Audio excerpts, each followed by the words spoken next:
Y después de estar en Antioquía algún tiempo, salió, recorriendo por orden la región de Galacia y de Frigia, confirmando a todos los discípulos. Pablo, después de recorrer las regiones superiores, vino a Efeso, y hallando a ciertos discípulos, les dijo: ¿Recibisteis el Espíritu Santo cuando creísteis? Y ellos le dijeron: Ni siquiera hemos oído si hay Espíritu Santo. Pablo se lo explicó y cuando oyeron esto, fueron bautizados en el nombre del Señor Jesús. Y habiéndoles impuesto Pablo las manos, vino sobre ellos el Espíritu Santo. Y hablaban en lenguas, y profetizaban. Eran por todos unos 12 hombres. Y entrando Pablo en la sinagoga, habló con denuedo por espacio de 3 meses, discutiendo y persuadiendo acerca del reino de Dios. Pero endureciéndose algunos y no creyendo, maldiciendo el camino delante de la multitud, se apartó Pablo de ellos y separó a los discípulos, discutiendo cada día en la escuela de uno llamado Tirano. Así continuó por espacio de 2 años, de manera que todos los que habitaban en Asia, judíos y griegos, oyeron la palabra del Señor Jesús.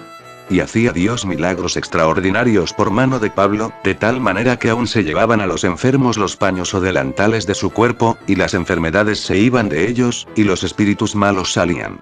Pero algunos de los judíos, exorcistas ambulantes, intentaron invocar el nombre del Señor Jesús sobre los que tenían espíritus malos, diciendo: Os conjuro por Jesús, el que predica Pablo. Había 7 hijos de un tal Esceva, judío, jefe de los sacerdotes, que hacían esto. Pero respondiendo el espíritu malo, dijo: A Jesús conozco, y sé quién es Pablo. Pero vosotros, ¿quiénes sois? Y esto fue notorio a todos los que habitaban en Éfeso, así judíos como griegos. Y tuvieron temor todos ellos, y era magnificado el nombre del Señor Jesús. Pasadas estas cosas, Pablo se propuso en espíritu ir a Jerusalén, después de recorrer Macedonia y Acaya, diciendo: Después que haya estado allí, me será necesario ver también a Roma. Y enviando a Macedonia a 2 de los que le ayudaban, Timoteo y Erasto, él se quedó por algún tiempo en Asia. Hubo por aquel tiempo un disturbio no pequeño acerca del camino. Porque un platero llamado Demetrio, que hacía de plata templecillos de Diana, daba no poca ganancia a los artífices. A los cuales, reunidos con los obreros del mismo oficio, dijo: Varones, sabéis que a este oficio obtenemos nuestra riqueza. Pero veis y oís que este Pablo, no solamente en Efeso, sino en casi toda Asia, ha apartado a muchas gentes con persuasión, diciendo que no son dioses los que se hacen con las manos. Cuando oyeron estas cosas, se llenaron de ira, y gritaron, diciendo: Grande es Diana de los Efesios. Y queriendo Pablo salir al pueblo, los discípulos no le dejaron. También algunas de las autoridades de Asia, que eran sus amigos, le enviaron recado, rogándole que no se presentase en el teatro. Unos, pues, gritaban una cosa, y otros otra. Porque la concurrencia estaba confusa, y los más no sabían por qué se habían reunido. Y sacaron de entre la multitud a Alejandro, empujándole los judíos. Entonces Alejandro, pedido silencio con la mano, quería hablar en su defensa ante el pueblo. Pero cuando le conocieron que era judío, todos a una voz gritaron casi por 2 horas: Grande es Diana de los Efesios. Entonces el escribano, cuando había apaciguado a la multitud, dijo: Varones efesios, ¿y quién es el hombre que no sabe que la ciudad de los Efesios es guardiana del templo de la gran diosa Diana, y de la imagen venida de Júpiter? Porque habéis traído a estos hombres, sin ser sacrílegos ni blasfemadores de vuestra diosa. Que si Demetrio y los artífices que están con él tienen pleito contra alguno, audiencias se conceden, y procónsules hay. Acúsense los unos a los otros. Y habiendo dicho esto, despidió la asamblea. Después que cesó el alboroto, llamó Pablo a los discípulos, y habiéndolos exhortado y abrazado, se despidió y salió para ir a Macedonia. Y después de recorrer aquellas regiones, y de exhortarles con abundancia de palabras, llegó a Grecia.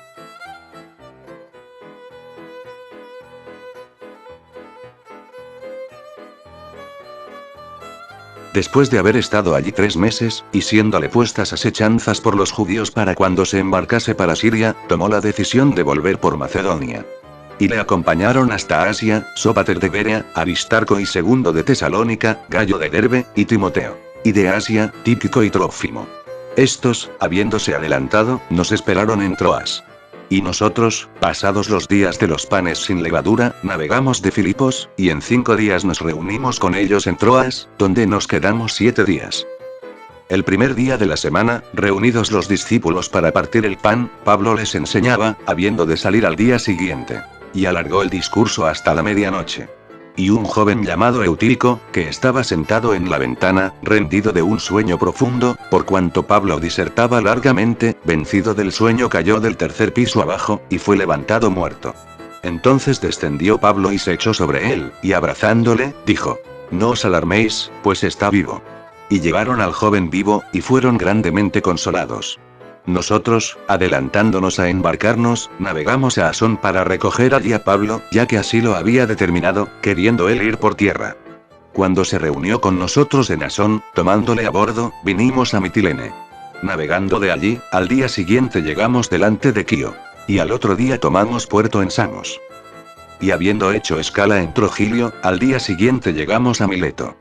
Porque Pablo se había propuesto pasar de largo a Éfeso, para no detenerse en Asia, pues se apresuraba por estar el día de Pentecostés, si le fuese posible, en Jerusalén. Enviando, pues, desde Mileto a Éfeso, hizo llamar a los ancianos de la iglesia. Cuando vinieron a él, hizo un discurso de despedida. Una vez acabado el discurso se puso de rodillas, y oró con todos ellos. Entonces hubo gran llanto de todos. Y echándose al cuello de Pablo, le besaban, doliéndose en gran manera por la palabra que dijo, de que no verían más su rostro. Y le acompañaron al barco. Después de separarnos de ellos, zarpamos y fuimos con rumbo directo a Cos, y al día siguiente a Rodas, y de allí a Pátara. Y hallando un barco que pasaba a Fenicia, nos embarcamos, y zarpamos. Al avistar Chipre, dejándola a mano izquierda, navegamos a Siria, y arribamos a Tiro, porque el barco había de descargar allí. Y hallados los discípulos, nos quedamos allí 7 días. Y ellos decían a Pablo por el Espíritu, que no subiese a Jerusalén. Cumplidos aquellos días, salimos, acompañándonos todos, con sus mujeres e hijos, hasta fuera de la ciudad. Y puestos de rodillas en la playa, oramos.